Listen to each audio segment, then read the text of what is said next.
Hey all, welcome to the Switzerland Decal. Today's class is going to be pretty light. I mean, it's pretty much syllabus week. So just gonna do some basic like intro to the class, some logistics, get to know each other, and then just some very like brief introduction to like what we'll be going over throughout the class. So I hope everyone got a chance to do that attendance link. If not, I'll put it up on the board near the end again. So a bit about this course. So what we'll do is I'll go a little bit about the course, tell you guys a little bit about me, and then we can go around, introduce ourselves. Everyone can go ahead and do that, and then we'll take it from there.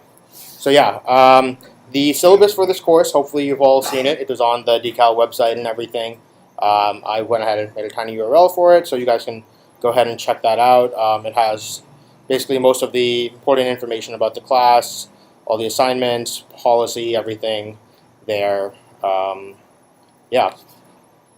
So what's the class about? I mean, obviously, as you can probably tell from the title, it's about country of Switzerland. So what specifically about Switzerland? The idea is it's supposed to be a very interdisciplinary course. The idea is, like, yes, we'll be studying a lot about like Switzerland specifically, but it's also a way to sort of like, it's a case study of sorts of like other topics such as like political science, economics, history, sociology, geography. What I really like Switzerland. The reason I really like Switzerland is I see it as this sort of case study of what kind of like systems do they use in this country, what works well there, what doesn't work well, and how can these same ideas be applied to other nations or even international organizations as well. So yeah, no prerequisites. It's open to everyone: freshmen, sophomores, seniors, super seniors. The only thing is like have some basic idea about like some of these things. Like like I don't know. Hopefully, you should be able to like point to where Switzerland is on a map at least, or at least like the general area maybe. So yeah, and the last thing is it's going to be a very discussion-oriented class where it's going to be mostly like it's going to be like I'll usually assign readings, and then during the class after the readings are assigned, I'll go ahead and do like a recap of the readings, and then basically like I'll have some discussion questions, and we can just kick it off from there. And then you don't have to follow the discussion questions. We can just take it off like onto tangents because tangents are fun. Also, feel free to interrupt me with any questions at any time. So a bit about me. I'm an EECS major and poly-econ minor.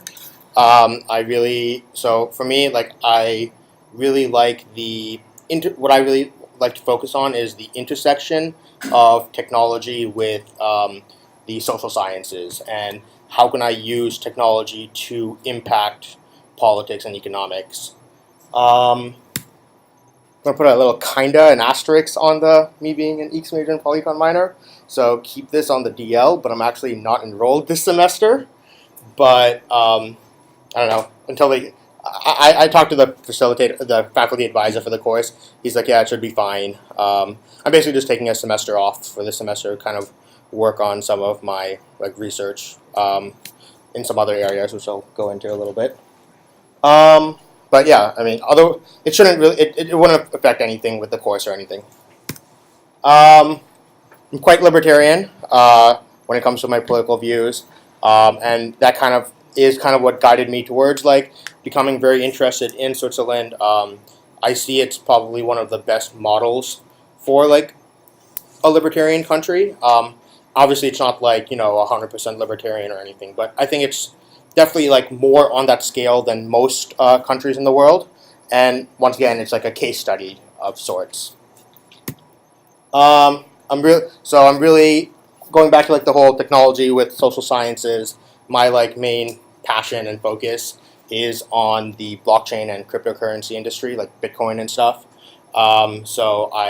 It's the coolest combination of technology with economics in order to achieve libertarian political goals. It's like amazing.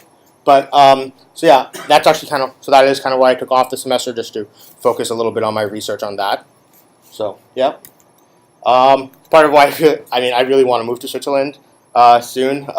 Basically, there's an area in Switzerland called Crypto Valley. It's the city of Zug. It's a sort of a suburb of Zurich. It's its own canton. But basic cantons are like states, but we'll learn that. And so that's a picture of Zug. And basically, like a lot of the major blockchain and cryptocurrency companies are based out of there. Ethereum Foundation, Tezos, Shapeshift. So that's kind of one of my really one of my motivations for like learning a lot about the country as well. So I've only been to Switzerland twice actually. So and I say that because like I'm not really quite an expert on the country. I've only started really like doing heavy research in it in the past like year or so. And so really this is like a learning opportunity for me as well. So hopefully like maybe this I don't know if anyone here is actually Swiss and like I want to learn more about the country as well. And so for me, my philosophy has always been the best way to learn is to teach. So by signing up to teach the class, I kind of force myself to learn stuff. I'll be going again once in. I will be going again in October. There's a conference that blockchain conference that I'll be going to. So gonna go for my third time. This time to Zug, which I've never been to. And speaking of which, I will be traveling quite a bit this semester. So if you look at the syllabus, there are like some weeks that there are no class. That's because I won't be here, and I will be trying to get my schedule sorted out in the next week or so. But the syllabus schedule is maybe a little bit like changing over the next week, but it should be sort of finalized after that. And so I guess my deep interest with Switzerland, like I always had a passing interest in it, but about a year ago I wrote a paper basically writing about like Switzerland and Belgium, two approaches to a multilingual state. It was my final paper for my history R1B, and I basically went ahead and like I thought it was really interesting that Switzerland had four national languages, and yet I've never heard of like any sort of conflict happening in Switzerland based on this concept. And then meanwhile, like I knew a bit about Belgium, and Belgium has like also many national languages, three main ones. But like if anyone knows anything about like Belgium, like the Flemish and the Walloons, they want to like slit each other's throats. And so my question was like, why? How does Switzerland manage to maintain such a cohesive multilingual state while Belgium wasn't? So then by doing this, I got a lot into like really deep into the history of Switzerland, a lot of the nation building process it went through, and that kind of like triggered my interest into like learning a lot more about it. And just some other orgs I'm part of blockchain at Berkeley. So this is actually my second decal I'm teaching. I taught the cryptocurrency decal for 2 semesters, both semesters last year.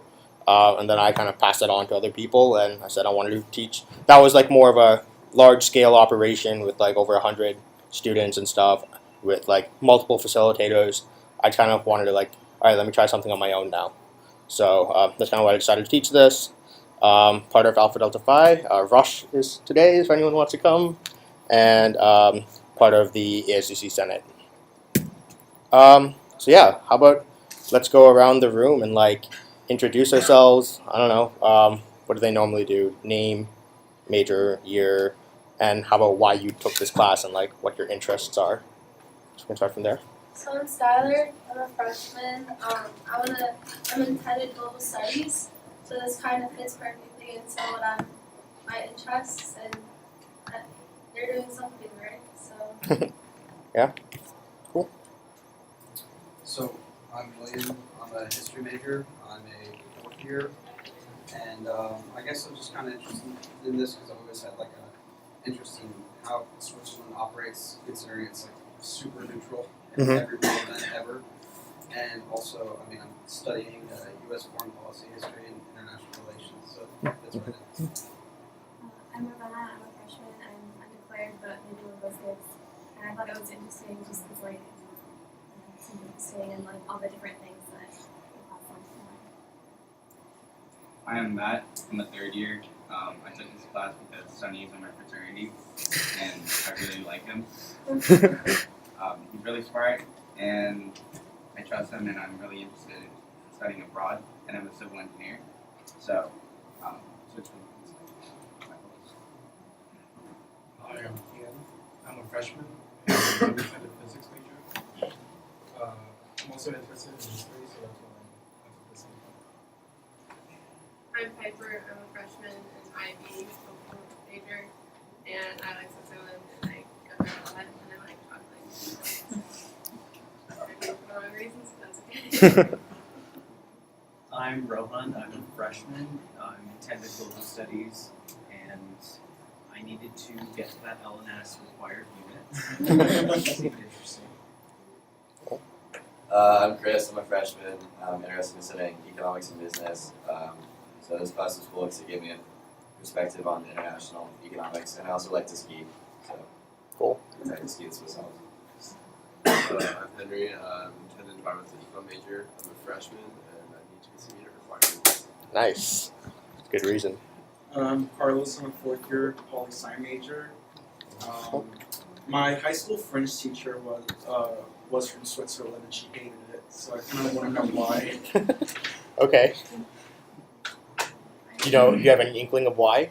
What was that? Do you have any idea of why she hated it? Like, Well, she said it's like expensive, but I mean, I feel like it's Okay. very minor reason. I'm Ingrid, I'm a freshman, and my major is mathematics, and this course sounds very interesting. I'm Laura. I'm a third year Calc Sci major. I'm from France, so Switzerland's my neighbor.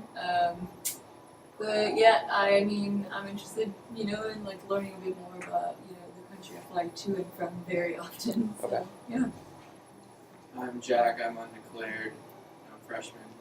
I took this class because I thought it'd be interesting. It was probably one of the best choices out of all the other ridiculous decals.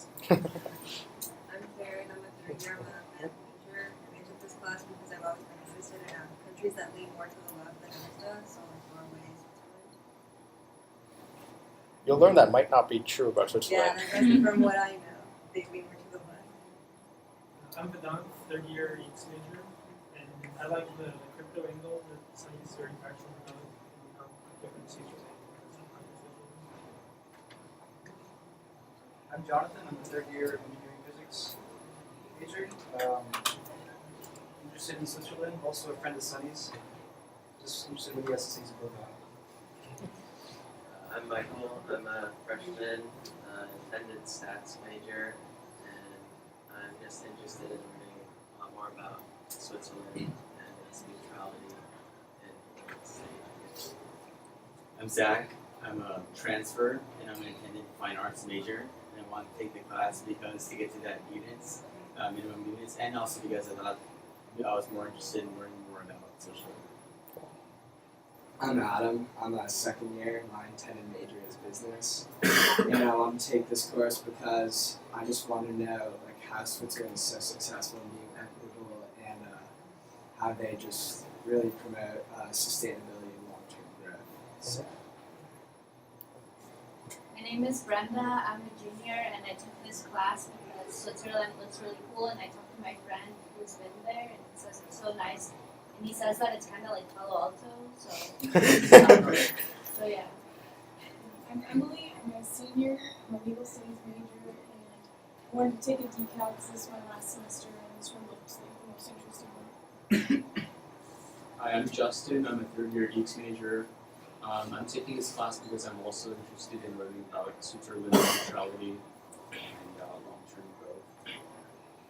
I'm Bruno. I'm a freshman intended history major, and I took this class because I've been to Switzerland a few times and just seemed like a really intriguing place. Where did you go? St. Moritz. My name's Naweed. I'm a fourth year political science major, and I thought the course was very interesting. Oh. Is anyone actually from Switzerland or is Swiss, like, any chance? No. Okay, interesting. Cool. I guess they probably don't need to learn much about it. So yeah, some basic logistics. 13 weeks of classes. Might cut 1 week, not sure, just because of like my travel stuff. But if that happens, I'll let you guys know well beforehand. Some of those these are the 2 weeks that I know for sure that there will be no class on. So if we cut these 2 weeks, there will be exactly 13 weeks of academic like during the academic calendar, which is like what the schedule syllabus said. But I'll let you know if there's an additional week that needs to be cut. Also, some of these weeks we'll be getting guest speak. Actually, I think I have that later on. So yeah, readings. The course book like not textbook or anything. It's called Swiss Watching. It's a pretty good book. Like it's the best one I could find. That's like a really good like comprehensive overview, and it's like you can get it on Amazon. I saw it was like $10 on Amazon. Okay, $11.50, $7.50 used. So it's probably the cheapest textbook you'll ever buy at Cal. So it's pretty nice. And I'll go ahead and like I have a digital scanned copy of like this week's reading. So you don't have to like be in too much of a rush to get the book. But try to get it by next week hopefully, because I don't want to have to keep sitting on my like scanner at home just like scanning pages. But yeah, so if there's any like financial reasons for like why you can't get a book, just let me know and we can like work something out. Also, and the other readings, if you go on the syllabus, there's like a lot more readings. They'll all be like given. Most of them are like web articles and stuff, so they'll be given digitally. And then there are some sections from a couple other books that I have, which I'll just be scanning because I don't want to make you guys like buy the whole book just for a few chapters. And for homeworks and stuff, for grading, this is the grading breakdown. It's pretty simple. It's 30% homework, 30% attendance, 30% final paper, 10% participation. If you get 100 on everything else, you don't have to write a final paper, which is kind of nice. And so, yeah, if there's any questions about that, let me know. I'll be sending out homework. I'll like be sending out like what the readings are. They'll be on the slides. I'll send it out in an email, and I'll put it on the Facebook page as well. The faculty advisor is Professor DeWolf. He is a professor in the German department, which is why the class is listed as German 198. And he is the director of the Institute of European Studies here at Berkeley. And he has a really wide range of like research that he's done, like on topic. He's a specialist mostly in Dutch studies, but he also does a lot of research. He has done a lot of papers as well on like Swiss customs. So and he's been super helpful. So if you ever have any questions and for some reason I can't be reached, like feel free to contact him as well. He like responds really quickly, and he's been like the last decal I taught, the faculty advisor was like a huge pain to work with, and so DeWolf seems a lot better. And like he even helped like get some of the guest speakers, which is cool. 3 of the guest speakers that are pretty kind of confirmed we have one representative from the Swiss consulate, the CEO of SwissNext San Francisco. SwissNext is sort of like it's a company that like tries to focus heavily on like promoting Swiss expats, like innovation and stuff, helping them form companies and stuff. And then we have a famous Swiss author coming. We'll go ahead and watch this one quick video. It's from this channel called TestTube. The video is like, I don't know why, they have this like whole series called How Powerful is Blank, and the series is kind of weird, but I think this video is like, it just like barrages you with like a hodgepodge of random like things that make Switzerland really interesting, and then these are all things that we will be like exploring throughout the semester. So I'll go ahead and put this on. The United States suffers from some of the highest gun violence rates in the world, with many attributing this phenomenon to high gun ownership. But by comparison, Switzerland has the 3rd highest rate of gun ownership, with relatively low gun violence. So what is behind Switzerland's unique situation? Just how powerful is Switzerland? Well, Switzerland comprises roughly 16,000 square miles, or a bit less than the US state of Florida. With a population of about 8 million, it ranks pretty low among European countries. But what they lack in size, they make up for in diversity. Switzerland is made up of 4 primary regions, each of which have their own cultural identity and language. They are German, French, Italian, and Romansh, which is a relatively unique language to Switzerland. Which is unsurprising, as the country is surrounded on all sides by Germany, France, Italy, Austria, and Liechtenstein. With so many different cultures, what is the one thing unifying them all? Well, money. Switzerland is one of the richest countries in the world. Their GDP is roughly 700 billion, ranking 20th worldwide. Per capita, they number within the top 10 at nearly 60,000 per resident. This is a little higher than the United States. They managed to accomplish this through effective and somewhat protectionist monetary policy. This makes them an extremely stable economy, which has garnered mass investment, leading to a lucrative banking industry.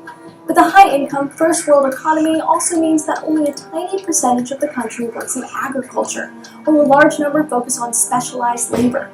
For example, Switzerland is the primary producer of the world's high-end watches. In 2013, watches brought in more than $20 billion alone. Other high-end precision products, such as jewelry and small-caliber handguns, are among their largest exports. Alongside their firearm and ammunition production, the high rate of gun ownership would suggest that they are a militarily powerful nation. But in fact, Switzerland is one of the best known countries to practice armed neutrality. Although they rank 30th in military worldwide, they spend nearly $5 billion a year on their armed forces. Switzerland has not been involved in a war in the last 200 years. Instead, they focus on peacekeeping and are even the birthplace of the Red Cross, which explains why its logo is the inverted Swiss flag. Additionally, Switzerland is not a part of the European Union and doesn't use the euro. However, they are a member of the European Free Trade Association as well as the UN. So what does this high-ranking collection of stats yield? Well, Switzerland is probably one of the most satisfied countries in the world. They rank near or at the top for civil liberties, quality of life, government transparency, and a number of other positive attributes ascribed to high human development. In fact, Switzerland is considered to have among the highest quality of life in the world. So just how powerful is Switzerland? Powerful enough to be comfortable. To learn more about Switzerland's name, Yeah. So that's why I don't like that. Like, how powerful is Switzerland? Powerful enough to be comfortable. I don't. Okay. It's kind of a weird. They kind of like. They started with like a few countries and focused on the military, and then they like kind of ran out of like interesting militaries to cover, so they kind of just started doing everything. But yeah. So I mean, the point is like I like that video just because it like kind of like a bunch of collection of like really like facts about like Switzerland. These are some of like what I'd say like some of the interesting takeaways that like it only has an 8 million population, which is like a really small population even for like European countries, and especially small compared to like things like larger countries like the U.S. and stuff. So like this is always something we should be keeping in mind when we look at Switzerland as a case study for things. So 4 national languages. It's landlocked, which geography has a huge impact on how Switzerland conducts its everything basically. Armed neutrality, so even though it hasn't been in a war for almost 200 years, it still spends like $5 billion a year on military.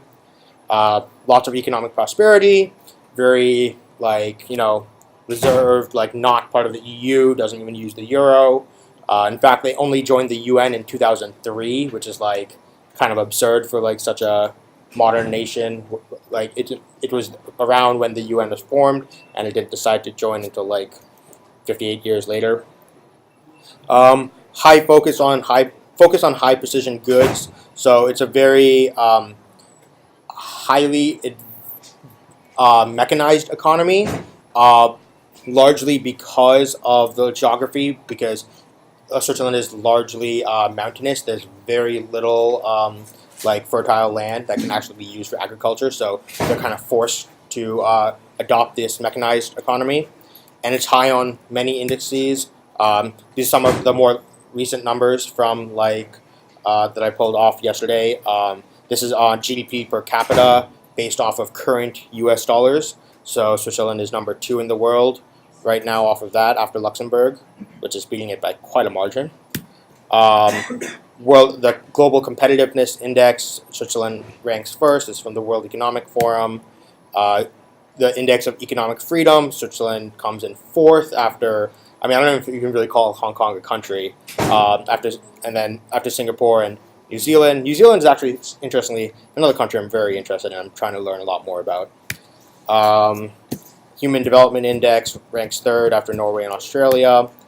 What was this? This was the Global Innovation Index. This is it ranks first. So I mean, the idea is that these are just like Switzerland somehow has managed to come near the top in a lot of global indices. And so I guess this class's real question is like, what allowed it to do this, and are these qualities transferable?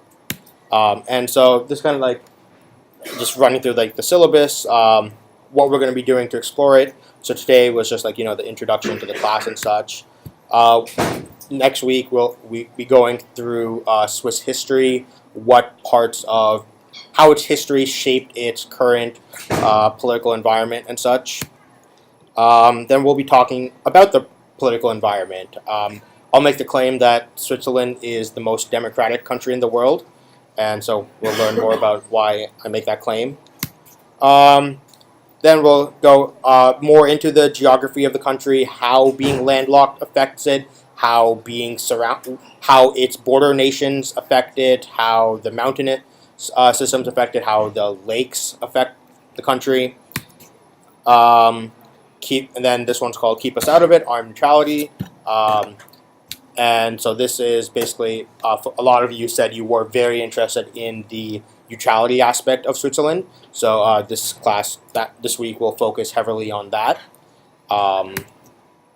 Fiercely independent, political neutrality, how Switzerland manages to, sustain itself outside of like most international organizations. And so a lot of people actually look to Switzerland as like a model for this. A lot of really like a lot of the pro-Brexit movement was looking to Switzerland as an example of like, hey, look, this is like a country not part of a European country, not part of the EU works. Like we don't have to be part of the EU to do this. But then we'll also like look at like maybe there's some stuff about Switzerland that allows this to work that maybe wouldn't work with a country like Britain. Many people, one nation, diversity in Swiss society. Like we said, 4 national languages, one of the most ethnically diverse countries in the world. Yet at the same time, one of the most homogenous countries in the world by like immigration and such is very complicated in Switzerland, and so we'll be looking at a lot of that.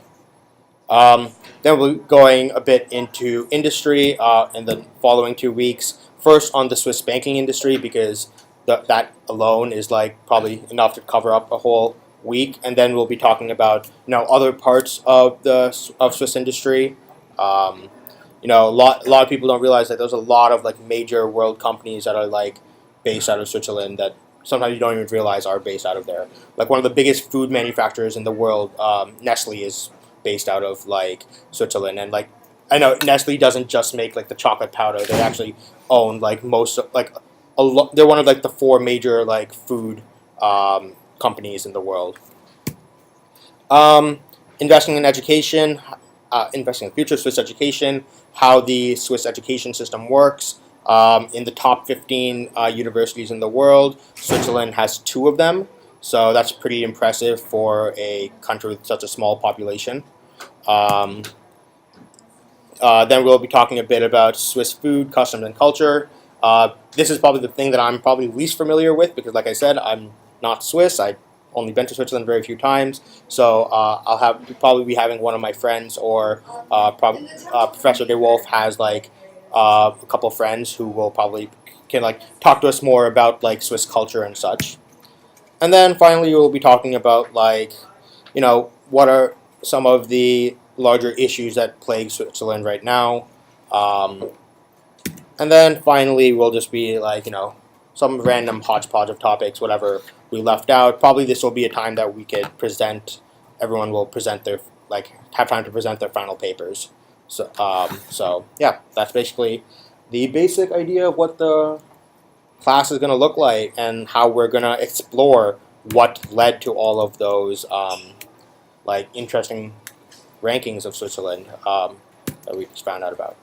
And so yeah, this was like a pretty short class, like it's only 3:40, but yeah. So this is the homework: is to get the book, join the Facebook group because I think it's like I said, the class is supposed to be very discussion oriented, and so I think online discussion is just as good as classroom discussion. So, and if there's any questions and stuff, you guys can find each other there. You can friend each other on Facebook as well. This is the reading, the chapter 2 of the book, which is called Stepping Back Through Time.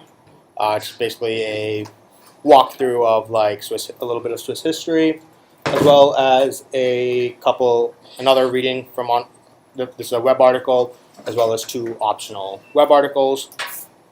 And you can feel free to contact me. As you can tell, there's like a pattern to all my social media. It's basically Sunny97 everywhere. My email, Twitter, Facebook, my website. So yeah, feel free to contact me there, or friend me on Facebook, whatever you want. Cool. Yeah. Oh, if you're wondering, protonmail.ch is .ch is the Swiss domain name. The reason is that the name of Switzerland is actually Confederatio Helvetica, and we'll go into the reason for that later. But ProtonMail is this cool email provider that is like extremely security based and stuff. So, and it's based in Switzerland, which is kind of cool. So yeah, just a random pitch for ProtonMail. Yeah, that's it. Any questions? Yeah. Can you put the link that you're here to in the beginning? Yes. Oh, another thing I have to ask is if I actually like to record all my lectures so I can put them on YouTube, and for anybody who like missed class, they can like watch the video, and so I offer people the ability to like, if they like, since like 30% of the grade is homework, is attendance. If they don't show up, they can like watch the video and like give me a summary of like what happened. But I'll only do that if like absolutely everyone's okay with me recording the class. So if anyone has an issue with recording the class, let me know now, or if you feel free to email me or contact me, letting me know if you don't want me to record them and put them online.